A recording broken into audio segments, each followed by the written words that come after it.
আসসালামু আলাইকুম। বিপদী বৃষ্টির আজকের ক্লাসে আমরা মধ্যপদ নির্ণয় সংক্রান্ত দুটি অঙ্ক করব।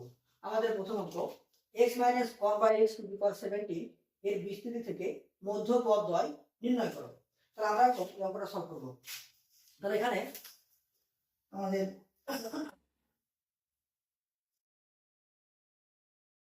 প্রদত্ত রাশি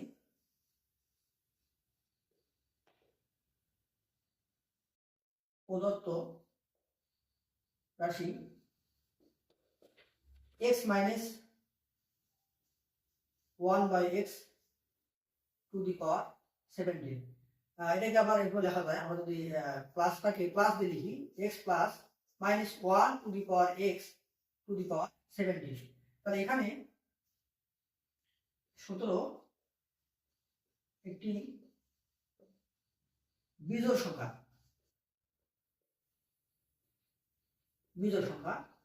তাই মধ্যপদ হবে কটা হবে? দুটো হবে। আমরা জানি যে 17 যদি বিজোড় সংখ্যা হলে আমরা জানি মধ্যপদ করা হয়, সেটা হয়।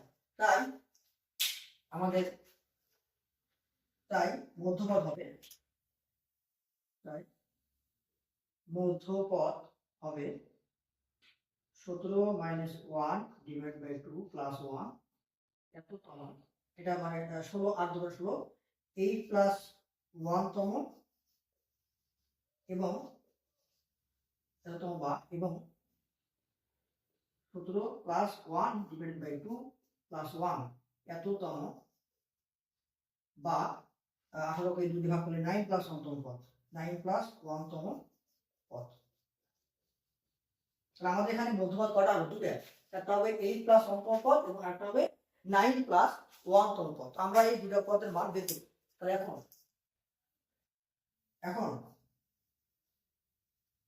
8 প্লাস 1 তম পদ, আমরা ওই যে r প্লাস 1 তম পদের যে সাধারণ ফর্মুলা ব্যবহার করবো, এখানে r এর মান কত? 8। r প্লাস 1 তম পদের ফর্মুলা কি? NCR। এর কত এখানে? 17। হ্যাঁ, NCR। এ কত? x।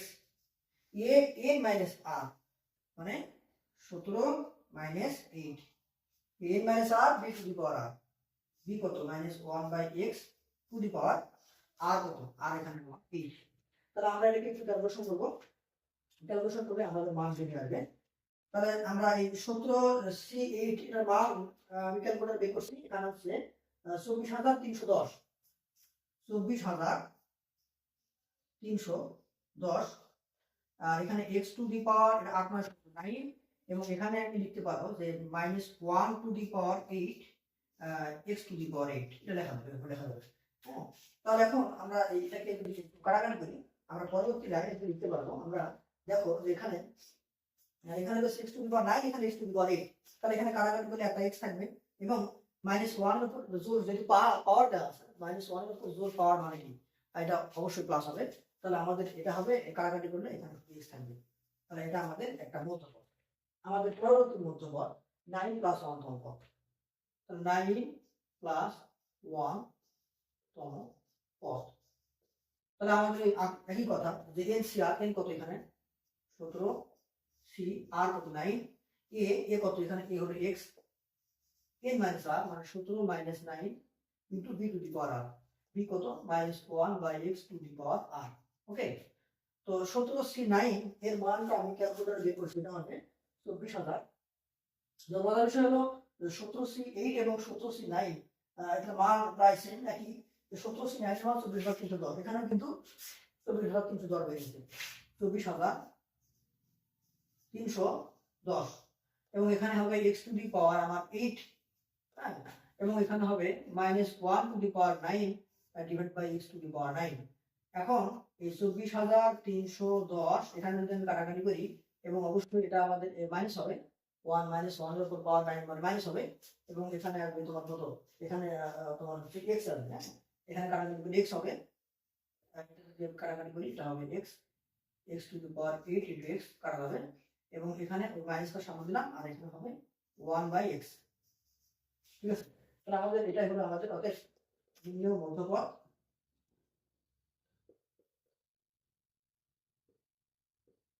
একটা হলো 24,000 310 x এবং আরেকটা হলো মাইনাস 24,310 1/x। আমাদের এই দুটো মধ্যপদ এখানে বের হবে। আমাদের পরবর্তী অঙ্ক বলা হয়েছে প্রমাণ করো যে x plus 2/x to the power 8 এর বিস্তৃতিতে মধ্যপদটা x বর্জিত এবং এই মধ্যপদের মান নির্ণয় করতে হবে। তাহলে আমাদের প্রদত্ত রাশি এখানে প্রদত্ত রাশি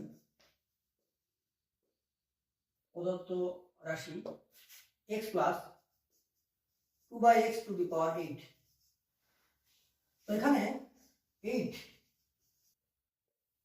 একটা জোড় সংখ্যা, 8 একটা জোড় সংখ্যা। আর আমরা জানি জোড় সংখ্যা হলে মধ্যপদ কটা হয়? একটা হয়। তাই মধ্যপদটি হবে 8 প্লাস 1 ডিভাইড বাই 2 প্লাস 1 এততম বা 8 একে 9 9 একে 10। হ্যাঁ, 8 একে 9 9 এখানে আমরা কি করবো 8/2 সরি এটা ভুল হয়েছে, এটা এরকম হবে 8/2 প্লাস 1 তম পদ।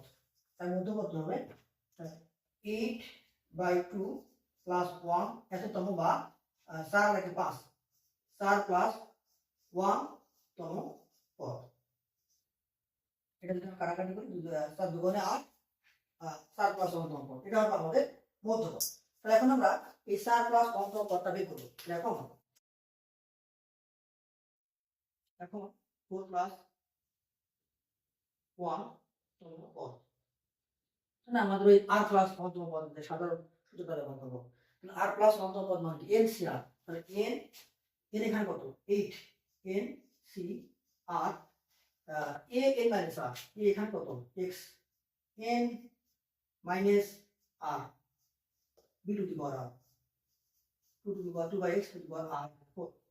ঠিক আছে, তাহলে 8c4 এর মান আমরা বের করব। 8c4 এর মান হচ্ছে 77, আমি ক্যালকুলেটর বের করে রাখছি 77, এবং এখানে হবে x to the power 4 এবং এখানে হবে 2 to the power 4 divided by x to the power 4। Okay, তাহলে এখানে দেখো এই x to the power 4 x to the power 4 কাটা হবে, তাহলে 77 ইনটু এটা 2 এর উপর পাওয়ার 4 মানে কি 16। হ্যাঁ, 77 কে 16 দিয়ে গুণ করলে হবে 1120। তাহলে আমরা কি পেলাম? নির্ণেয় মধ্যপদের মান 1120 যা x বর্জিত, মানে এখানে x নাই, যা x বর্জিত। তাহলে এটা আমাদের প্রমাণ হয়ে গেল। তো আমাদের এই 5.1 এর মোটামুটি অনেকগুলো অঙ্ক আমরা করে ফেলছি। আশা করি এটা অঙ্ক করলে আর তোমাদের সমস্যা হবে না। বাসায় অঙ্কগুলো একটু ভালো করে প্র্যাকটিস করবা। ধন্যবাদ সবাইকে। আমাদের পরবর্তী ক্লাসে আমরা 5.2 নিয়ে আলোচনা করব।